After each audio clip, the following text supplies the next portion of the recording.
Welcome to Spotlight. I'm your host, Amitha. Join us weekly to get inspired by success stories and transformational events. Our guest today is an inspirational female community leader who is the recipient of the Queen Elizabeth II Jubilee Diamond Medal. She's the current MP for Scarborough Centre. It's my honor to welcome to our show the Honorable Salma Zhid. Welcome. Thank you. Thank you for taking the time to talk to us today. We want to find out about what's happening while you have been in office. But before we go towards that, let's delve a little bit more into your background, like where you grew up and your education. Thanks for having me on this show. It's really a pleasure to be here talking to you and talking to the broader audience. Thank you. On that. Yeah. So where did you grow up and what kind of background do you have? Was it right away in politics or was it something else? I was born in UK, in Coventry, but I was only 3 months old when I went back to Pakistan because my father was studying at that time in UK. So I was born there and then I've been raised in Pakistan. So I came to Canada in 1999. What brought you here? See, living there in Pakistan, we thought that maybe there are more opportunities here for better education for our kids. So my son was 1 year old when we came to Canada. So it was basically for a better future for them that we left our parents. It's not easy to immigrate to a new home and to a new country. True. So, but the decision was purely for like some better opportunities in life for our kids. Well, it worked out for the better for us too, now that you're in office. When you first came to Canada, what kind of a professional life did you have in Canada? See, as I grew up, education was one of the very important component in my family as in which I was brought up. So my father has always been a strong proponent that all the kids should get good education. That's good. So I must say for a female too, sorry to interrupt. Oh, yeah. Yeah. So right? In my family, I'm the eldest and I have 2 younger siblings, 2 brothers. So my father wanted the best education for us and especially for his daughter also. Nice. So I think he gave me a lot of confidence in life, the way I was brought up. That's good to hear. I was brought up with very strong family ties in a very strongly bonded family. So that's where I grew up. And my father served in Pakistan Army for over 35 years. But in addition to that, he was always like for the community and whatever work he could do. So very actively involved in his own community. Even after his retirement and until he passed away, he was very much involved in the community. So I think that gave me love to do the work for the community. So that was in my DNA, maybe. Yes. But politics was not. Okay. No one in my family has been part of the political system. Like Okay. my father has been actively involved in keeping track of what's happening in the country and all that, but never stepped up to be like in politics. So when I came here, I actually had a master's degree in educational management and administration from UK. So, but I decided, I was working in Pakistan with the Ministry of Education, but when we came here, my son was just 1 year old. So I decided that I will be a stay-home mom for a few years. My second son was born in 2000. So... Well, you had your priorities. You were working them out. So Yeah. like first 4 years when I lived in Canada, I concentrated on the upbringing of my kids. Because my mother always used to say that the first school of a child is mother's lap. So yes, that's where I wanted to concentrate. So after that, like once the elder one started going to school, we were living in downtown Toronto in Regent Park, which is one of the priority neighborhoods. So I have gone through the struggles of what a new immigrant goes through. And I totally understand those people now who talk about like how to make the ends meet, how to put food on the table, because I know what extra $50 can add. So you have been through it. Yes, because I've lived that life. So this is great. Like you said, probably giving back to the community was in your genes as per your dad. And so right from the get-go, you grow up in an environment where you're giving back to the community. You grew up in an environment where your dad encouraged you to be your own, go forth with your dreams, but you kind of paved a way for yourself because you said there's nobody in your family who is in politics. So you took it a step further, helping the community, going into politics. And the other great thing is you brought your experiences in your life to help others in your community, starting because with I think I had lived that life of a new immigrant. The life of like when people are living on a minimum wage. So I was a mother. So all those experiences I had in life, I think it was important because back in 2002, when my son was going to kindergarten, I became the chair of the school council because education always was part of like what we can contribute to that. So I was the chair of the school council. At that time, a lot of cuts were happening on education provincially by the Conservative government at that time, back in 2002. So I got involved and I decided that, no, I will stand up against those cuts. So I did some petitions and some protest at Queen's Park at that time. So that brought me into politics in Canada. That's okay. Where, in regards to when I was like getting that petition signed and fighting against the cuts to education by the provincial Conservatives, I met the local member of provincial parliament for where I was living in Toronto Centre riding, George Smitherman. So got involved with him, started helping him, and that's where the politics came in my life. So there you go, from beginning to where you got into politics. You started in Regent Park, but right now you're the MP for Scarborough Centre. So we're going to find out more about how and when you took office and what's happened after. But before that, it's time for a short break.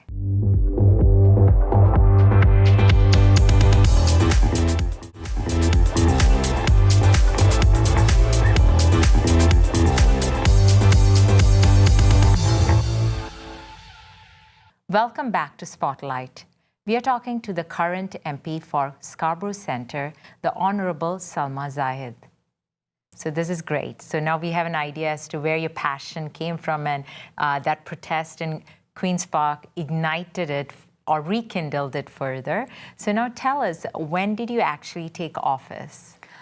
I started working for the Member of Provincial Parliament in downtown because that's where we were living initially when we came to Canada.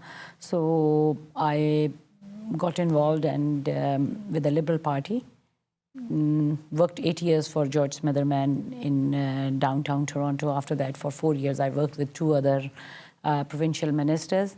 And see, back in 2002, I stood up against the cuts to education. The Liberals, when they came into power, they did a lot of work to make kindergarten full day and cap the class sizes. So I felt that, okay, for something which I stood up, it was great to be part of that government to work on those initiatives, to bring some changes.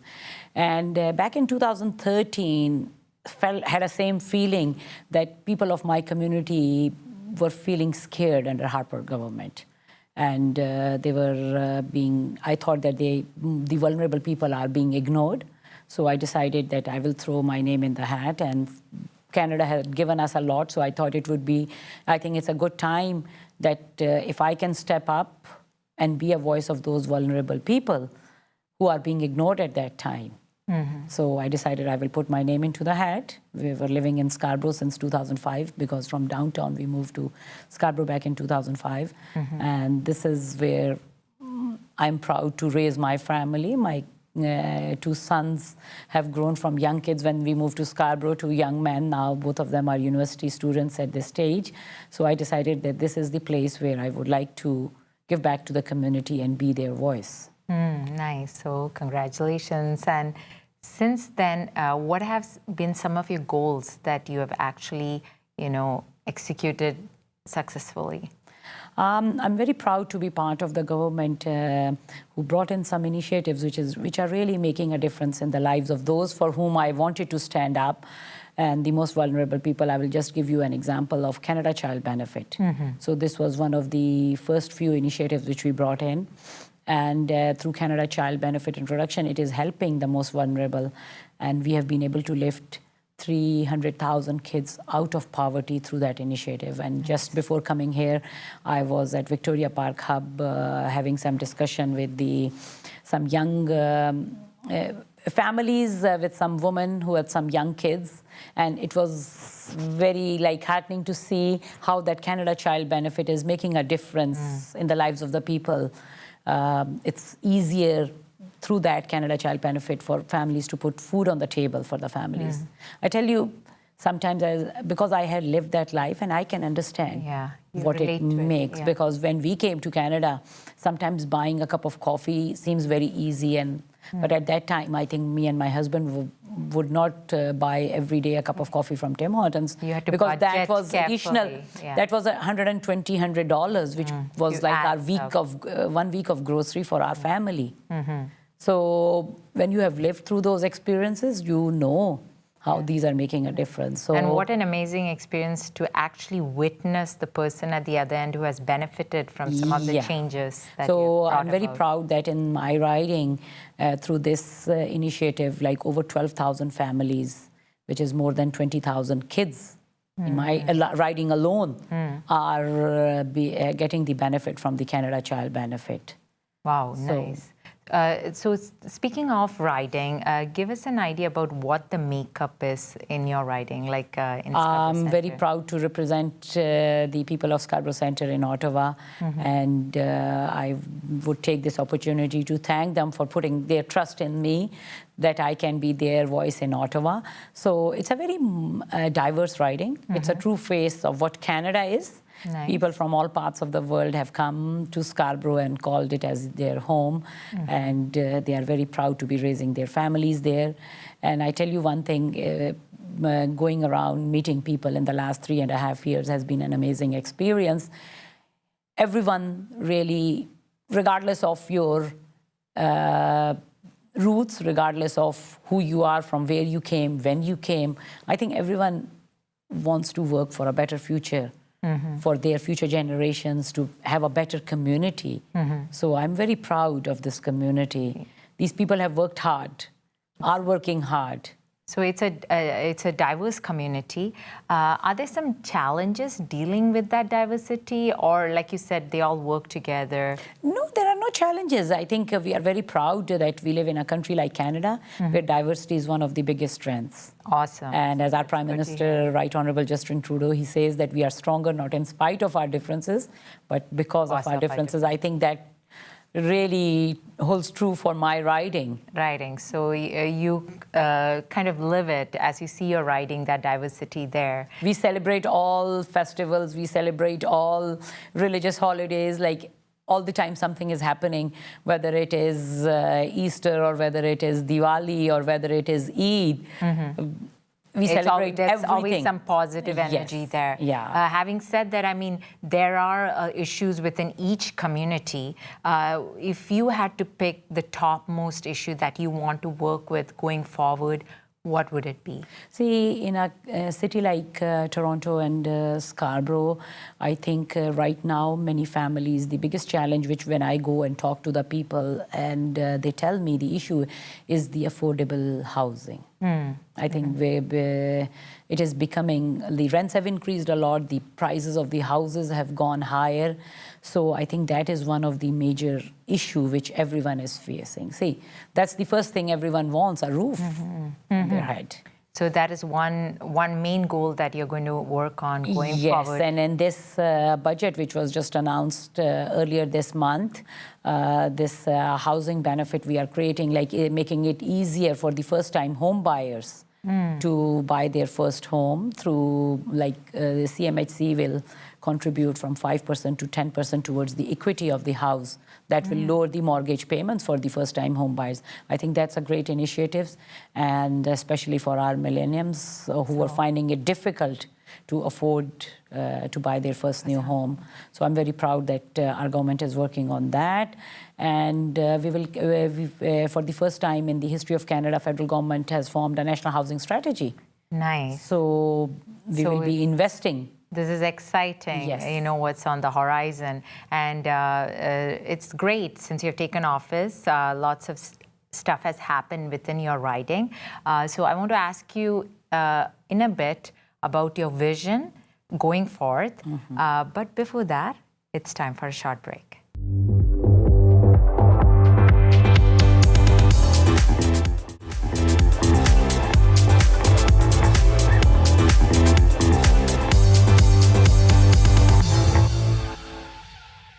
Welcome back to Spotlight. We are talking to the recipient of the Queen Elizabeth II Jubilee Diamond Medal, the MP of Scarborough Centre, Honourable Salma Zhid. So this is great. We have heard about what you have done since you've taken office. What is your vision going forth with your riding? To build a more inclusive community where everyone feels part of it. Sometimes some incidents happen when people start, like I think the recent incident of the shooting in New Zealand, Christchurch shooting, has shaken us, everyone. And I think it's important that everyone feels that this is their place. And I think we need to stand shoulder to shoulder with one another so that love can overcome hatred. I think that is really very, very important. That's amazing. I mean, we need that in this day and age. Sometimes we get caught up in the materialism, but in the end, it's about peace, you know, coming together as a diverse community. Everyone should feel safe. See, yes, yeah. I take my kids, and I've been taking them when they were very young, to a mosque. So when something happens like this, you feel that, oh, it can happen to me, it can happen to my family, it can happen to my neighbors. So I think it is really very important that we develop peace and harmony among ourselves. Well, I have no doubt with the success you have had, that vision will definitely, you know, be executed successfully as well. I'm going to take a step back. We talked about you having been through the struggles as an immigrant, and I understand that currently you are on the Citizenship and Immigration Standing Committee. So tell us a little bit more about your role in that and what that committee is all about. I'm part of that committee. So every committee has 10 members of parliament. So we have 6 Liberal MPs, 3 Conservatives and 1 NDP. That is the composition of that committee. So the role of that committee is to study if there are any legislations brought in, as well as do some studies on the important topics and submit those in the parliament for the government to take some action. So one of the legislation which we looked into in this mandate was Bill C6, which was brought in to bring some changes to the Citizenship Act, because the previous government brought in Bill C42, which classified some of the people who have dual citizenship like as second-class citizens. So that was a promise we ran on, that a Canadian is a Canadian is a Canadian. So we brought in changes to that legislation through Bill C6. So it was good to study that at Citizenship Immigration Committee and give our input. And we have been doing many important studies like settlement of Syrian refugees, how we can make our settlement agencies better. We did a study on the migration challenges the world is facing. Right now, like almost 65 million people are either refugees or IDPs. So these are some of the challenges, I think, which we are facing. So it's good we do studies on different topics, invite the academia, the experts on that, and then make our recommendations. Nice. So I like it. You challenge the status quo, and it's an honor to be sitting next to you. You know, to realize that it's you had a role to play in someone like me, who is an immigrant, who has come to this country as well, to making that transition easier and to be able to hold the status as a Canadian. No, so I think we should all, I think I will tell you one thing, that change starts with me, with you, with every individual. We can't wait that, okay, change will happen, but we have to be part of that change. We have to take that first step to bring that change.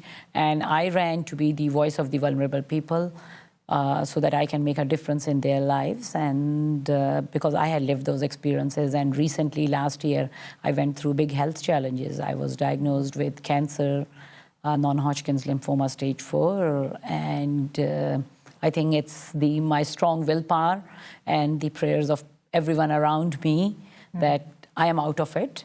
And I'm looking forward to being the candidate this coming election, to be elected again, to do more important work and continue that fight. It has been a big fight for me, fighting cancer, I tell you.